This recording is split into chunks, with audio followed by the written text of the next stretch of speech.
Why did the first civilizations emerge around river valleys? Welcome to today's episode where we dive into the fascinating origins of human civilization. Have you ever wondered why the earliest civilizations sprang up near river valleys? From the mighty Nile in Egypt to the fertile banks of the Tigris and Euphrates in Mesopotamia and the Indus River in South Asia to the Yellow River in China. But what made river valleys so special? Why did they provide the perfect environment for civilization to flourish? Stick around as we explore the historical, geographical, and cultural reasons behind this phenomenon.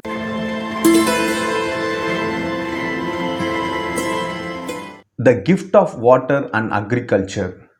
First, let's address the most obvious advantage water. Rivers provided a reliable and abundant source of fresh water, crucial for sustaining human life, livestock, and agriculture. In ancient times, when technology was rudimentary, access to a consistent water supply made all the difference between survival and collapse. Now, let's think back thousands of years. People were transitioning from being hunter gatherers who roamed the land in search of food to farmers who could grow crops and settle in one place. This transformation is what historians call the Neolithical Revolution, a major turning point in human history. The presence of rivers made this shift possible. How? Because rivers flooded regularly. They deposited nutrient rich silt onto the surrounding land.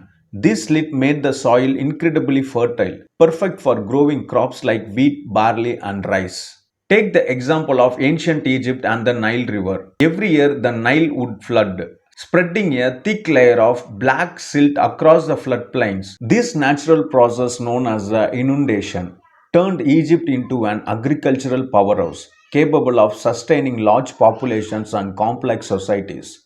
The Egyptians even developed an intricate calendar to track the river's flooding patterns. In a similar way, the Tigris and Euphrates rivers shaped Mesopotamia, often called the cradle of civilization. The land between these rivers, known as the Fertile Crescent, was highly fertile and supported the growth of early cities like Ur and Babylon. People learned to build canals and dikes to control the flow of water, leading to advancements in irrigation and agriculture. Surplus food and the rise of complex societies. So, with fertile land and an abundant water supply, early humans were able to grow more food than they immediately needed.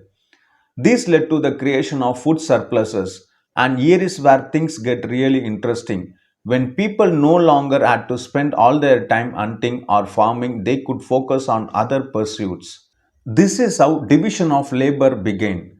Some people became artisans, crafting pottery or weaving cloth. Others became builders, priests, or traders. The availability of surplus food allowed for the development of complex societies with specialized roles.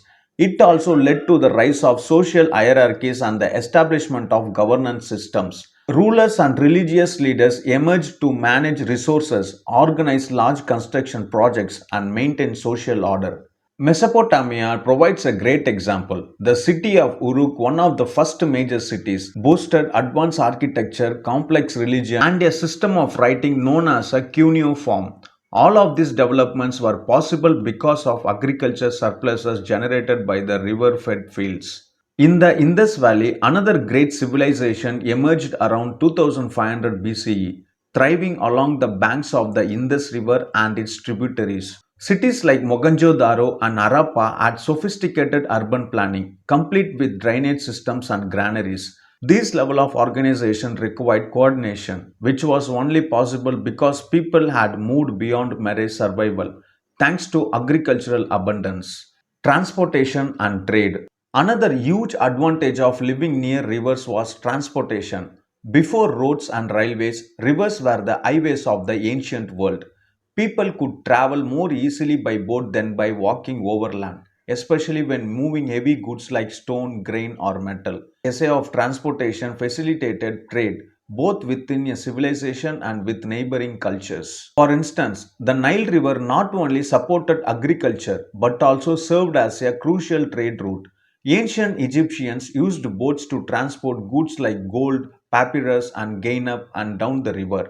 This trade made Egypt wealthy and allowed cultural exchange with other civilizations like those in the Levant and Nubia. The rivers of Mesopotamia served a similar purpose. The Sumerians developed one of the earliest known forms of trade, exchanging grain, textiles, and precious metals with people from what is now modern day Iran and the Arabian Peninsula.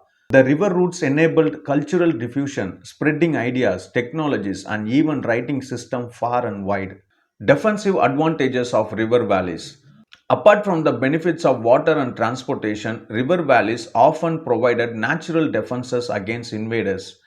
The rivers themselves acted as barriers, making it difficult for enemy forces to cross easily. In Egypt, for example, the Nile River's vast floodplain was flanked by deserts, creating a natural fortress that protected the civilization from external threats. Similarly, in the Indus Valley, the towering Himalayas to the north and the Thar Desert to the east provided additional layers of defense. The geography of these river civilizations gave them a strategic advantage in terms of security, allowing societies to grow and prosper with less threat of sudden invasion. But it's important to note that these rivers could also pose dangers. Unpredictable flooding sometimes wiped out crops and settlements. The people of ancient Mesopotamia, for example, developed sophisticated flood control methods to manage the erratic behavior of the Tigris and Euphrates rivers. They built levees and canals to channel excess water and reduce the risk of devastating floods. Religious and cultural significance of rivers. Now, let's talk about the cultural impact of rivers.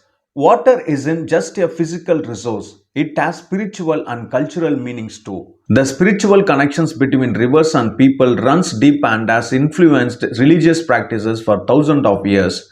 In Mesopotamia, the rivers were associated with gods and myths. For instance, the Epic of Gilgamesh, one of the oldest known pieces of literature, mentions the great floods that the rivers could bring, reflecting the deep respect and fear that people had for these natural forces. The challenges of river civilizations.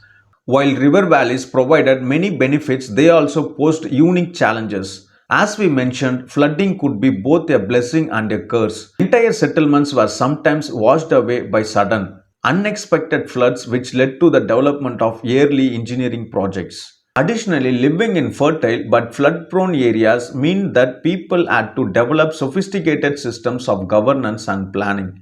The need to coordinate irrigation and flood control efforts likely contributed to the rise of centralized states and bureaucracies.